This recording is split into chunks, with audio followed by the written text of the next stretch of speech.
Régis Juanico, il n'y a pas de solution idéale à Notre-Dame-des-Landes, à cet aéroport ou agrandissement de Nantes Atlantique? Je ne suis pas tout à fait d'accord, parce que pour le coup, moi je suis assez d'accord avec ce que disaient Édouard Philippe et Nicolas Hulot lors des questions au gouvernement.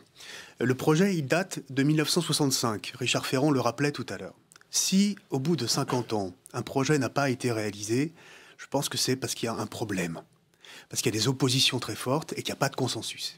Et à partir du moment où il n'y a pas de consensus sur un grand projet, je pense qu'il faut regarder les alternatives.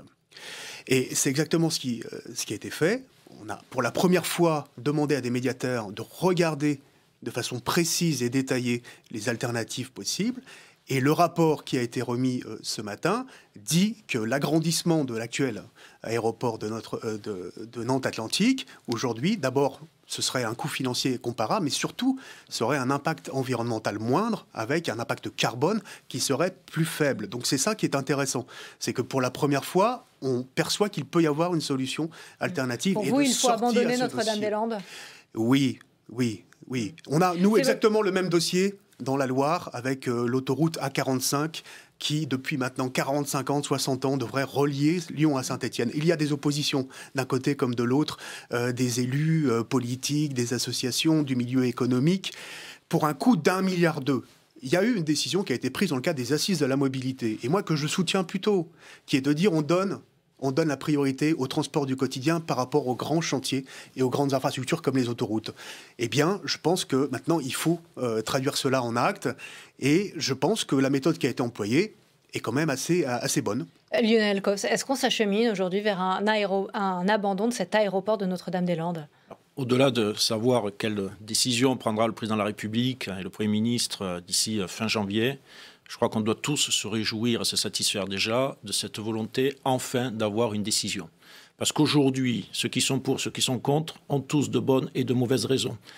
Ces raisons, je suis d'accord avec mon collègue, effectivement, il n'y a pas un consensus général sur ce projet d'aéroport depuis 1965. J'ai été pendant 7 ans administrateur d'aéroport de Biarritz pour le compte du Conseil général des Landes. Et je peux vous dire qu'un aéroport a un rôle important en matière de développement économique, de développement touristique. Donc je peux comprendre que le territoire, effectivement, de l'ouest de la France, nord-ouest de la France, ait besoin et travaille justement sur le développement de ce qu'offre aujourd'hui l'aéroport de Nantes. Et d'ailleurs, on sait que d'ici 2040, il y aura 9 millions de passagers sur cet aéroport. Un doublement du nombre de passagers. Un doublement du nombre de passagers. Alors, quelle est la meilleure des solutions? Vous avez un avis personnel?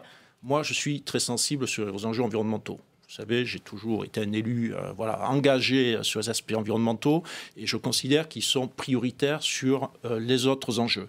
Donc si aujourd'hui le rapport le montre, mais je ne l'ai pas lu, je ne le connais pas, si effectivement il est confirmé que l'aéroport actuel, avec des aménagements, et c'est vrai que la technique nous permet maintenant de faire des taxiways, de faire des solutions qui permettent de faire atterrir et partir plus d'avions en parallèle, en même temps. Donc si on a sur l'aéroport actuel des possibilités techniques et des nuisances qui sont maîtrisées, je pense qu'il ne faut pas passer à côté. Il faut sérieusement les analyser et peut-être effectivement prendre une décision avec un nouvel éclairage que l'on a maintenant.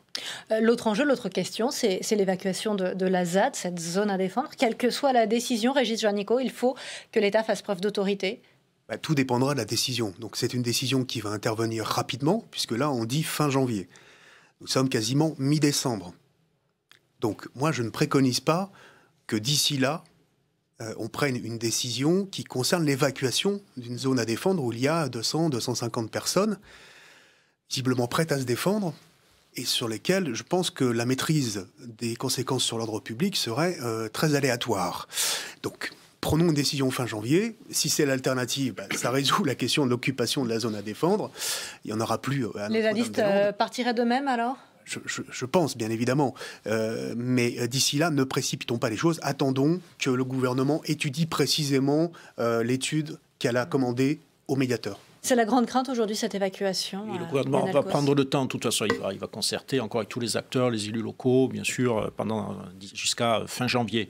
Mais quelle que soit la réponse et la solution retenue fin janvier, il faudra de toute façon, effectivement, que cette zone soit libérée des zadistes. Alors, je souhaite, et on le souhaite tous, que ça se fasse dans l'intelligence collective et qu'il y ait effectivement le respect de la décision qui sera prise. Maintenant, on verra le moment venu. Mais aujourd'hui, on n'en est pas encore là. Mais de toute façon, on sait qu'il faudra effectivement faire évacuer cette zone d'une façon ou d'une autre.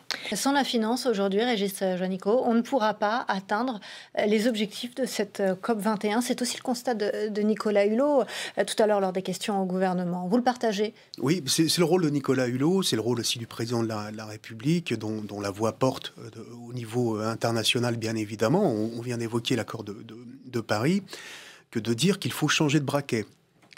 C'est pour ça qu'ils sont un peu alarmistes. Mais il vaut mieux être alarmiste pour pouvoir être en action plus efficacement et mobiliser tous les acteurs. Les États, c'est pas évident parce que suite à l'accord de Paris, il y a eu la décision de Trump de retirer les États-Unis de l'accord de Paris.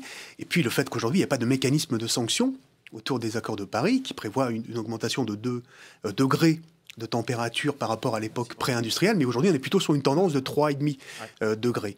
Et donc par rapport à cela, il y a nécessité, je crois, effectivement de mobiliser tous ceux qui peuvent participer à cette transition écologique et énergétique. Je rappelle qu'avant l'accord de Paris, en 2016, il y a eu la loi de transition énergétique et écologique. Nous avons voté ici à l'unanimité en 2015, donc nous sommes tous engagés. Et je crois que c'est bien aujourd'hui de mobiliser, alors pas que les entreprises, il y a aussi les grandes institutions financières internationales et nationales, comme la Caisse des dépôts, mais ça peut aussi être l'OCDE, ça peut être un certain nombre de grandes organisations internationales, pour qu'on sorte du modèle de l'énergie fossile aujourd'hui, et puis qu'on trouve ces financements. L'argent public est rare, on vient d'en parler avec Notre-Dame-des-Landes juste avant, donc c'est bien de mobiliser de l'argent public. Moi j'ai un seul petit regret sur cette question, c'est qu'on ait abandonné l'idée d'avoir un pourcentage de taxes intraday sur les taxes de transactions financières, comme nous l'avions voté l'an dernier dans l'hémicycle, qui permettrait de financer et d'aller plus vite sur ces mécanismes de transition, notamment pour les pays les plus vulnérables. Une taxe serait souhaitable pour justement pouvoir financer cette transition énergétique mondiale? Elle est souhaitable, elle est souhaitée. Et de toute façon, je pense que le gouvernement y travaille. Mais on sait que cette taxe, aujourd'hui, pour qu'elle puisse être efficace et fonctionner, il faut qu'on ait avec nous plusieurs pays européens. Donc on travaille à ça. Je pense qu'en 2018, je le souhaite, on aura des avancées pour effectivement la mettre en place. Aujourd'hui, on a gagné la bataille au niveau du grand public, au niveau des ONG, au niveau des élus, en tout cas français, je pense que c'est quasiment gagné. Il faut qu'on gagne au niveau des élus des États européens et le sommet, justement, est là pour faire gagner aussi au niveau donc, de la finance et des entreprises. Donc chaque étape que l'on pourra gagner sera de toute façon un point positif et une avancée. On va poursuivre ensemble avec la victoire des nationalistes dimanche aux élections territoriales en Corse. Un député corse était présent dans l'hémicycle, Jean-Félix Acquaviva. Il a interrogé le gouvernement sur les intentions de dialogue de l'État. Comment répondre aux défis de la Corse? C'est aujourd'hui toute la question et tout l'enjeu. Régis Juanico, après ces élections, Emmanuel Macron va-t-il devoir préciser sa politique pour la Corse? Les nationalistes ont un certain nombre de revendications aujourd'hui après leur victoire. Oui, mais c'est une victoire politique qui est nette, qui est incontestable. Et j'ai trouvé que la réponse de Gérard Collomb, ministre de l'Intérieur, n'était pas à la hauteur du résultat de dimanche dernier concernant la Corse. Et moi, je fais bien la différence entre le courant autonomiste en Corse et le courant indépendantiste, que je ne soutiens pas. Mais l'insularité, la spécificité de la Corse fait qu'effectivement, il y a besoin d'une certaine marge d'autonomie. Et les discussions doivent porter là-dessus. Et sur ces compétences spécifiques qu'il a nommées, Gérard Collomb, que la Corse peut avoir? Oui, alors volontairement, il a énuméré des compétences qui n'étaient pas très importantes. Voilà, j'ai eu ce sentiment-là. Bon, il faut dialoguer en tout cas, il faut échanger. Je ne comparerai pas la Corse aux autres départements d'outre-mer qui font partie de la France, mais comme la Réunion, comme la Guadeloupe, comme la Martinique, etc., aux Antilles.